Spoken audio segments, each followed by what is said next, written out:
नमस्ते सर्वांना, उज्ज्वला जर्नी या माझ्या व्हिडिओमध्ये माझ्या यूट्यूब फॅमिलीचं मी स्वागत करते।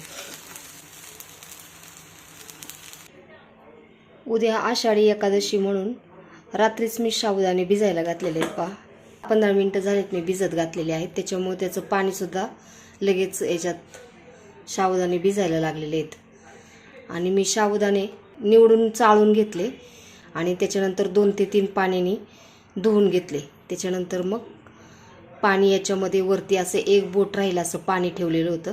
पहा एक 10 मिनिटातच आता त्याचं पाणी पण सर्व मुरलेलं आहे याच्यात साबुदाण्यामध्ये। आता रात्रभर हे साबुदाणे चांगले भिजतील पहा, त्याच्यासाठी मी रात्रीच व्यवस्थित भिजत घातलेले आहेत उद्या खिचडी करायची म्हणून। आता हे आपण झाकून ठेवूयात रात्रभर। आपण रात्रीचे साबुदाणे भिजवले होते दिले आहेत।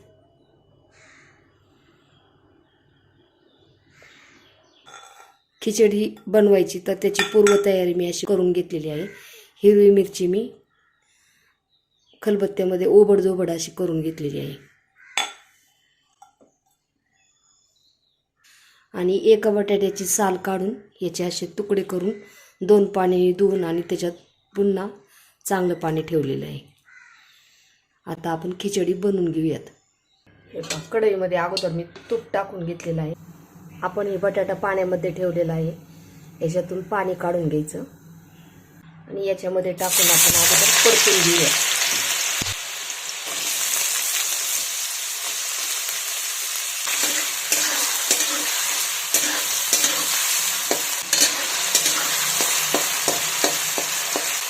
छोटा मोठा गॅस करत आपण बटाट्याचे काप परतून घेऊयात। आणि बटाट्याचे काप करताना पातळ बनवायचे, जास्त जाड नाही बनवायचे, जाड पटकन परतले जात नाहीत। सकाळची टिफिनची घाई असते त्याच्यामुळं हे असे अगोदर पूर्वतयारी करून घेतली ना की आपलं पटकन टिफिनसुद्धा पटकन तयार होतो। पहा परत आपण हे परतून घेणार आहोत।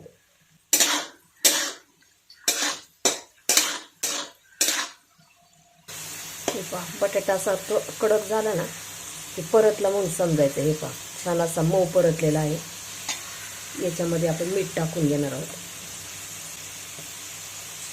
मीठ टाकून घेतलेलं आहे आणि हिरवी मिरची।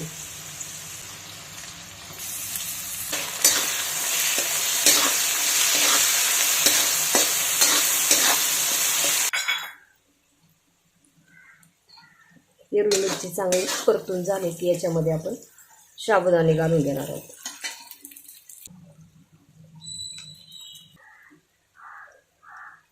तर याच्यामध्ये आपण दाण्यांचा कूट टाकून घेऊया। दाण्यांचा कूट तुम्हाला जेवढा आवडेल ना त्याच्यामध्ये तसा तुम्ही त्याच्यात घालू शकता। कोण कोण शेंगदाण्याचा कूट जास्त घालत नाही।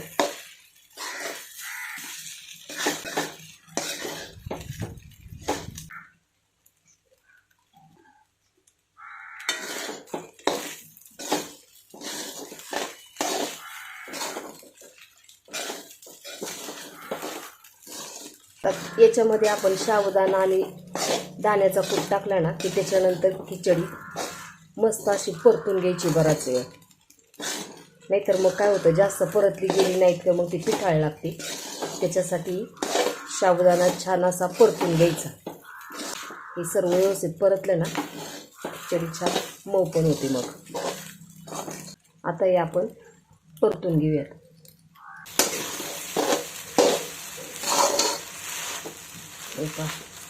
खिचडी आपली छान अशी परतून झालेली आहे। आता खिचडी अशी परतली ना की त्याच्यावरती एक झाकण ठेवून एक वाफ आणणार आहोत। असं केलं ना की खिचडी छान अशी मऊ होते। पहा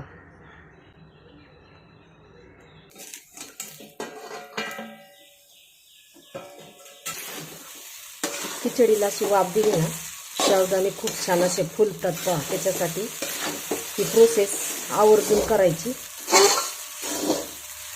एकदम मऊसूत अशी आपली खिचडी झालेली आहे।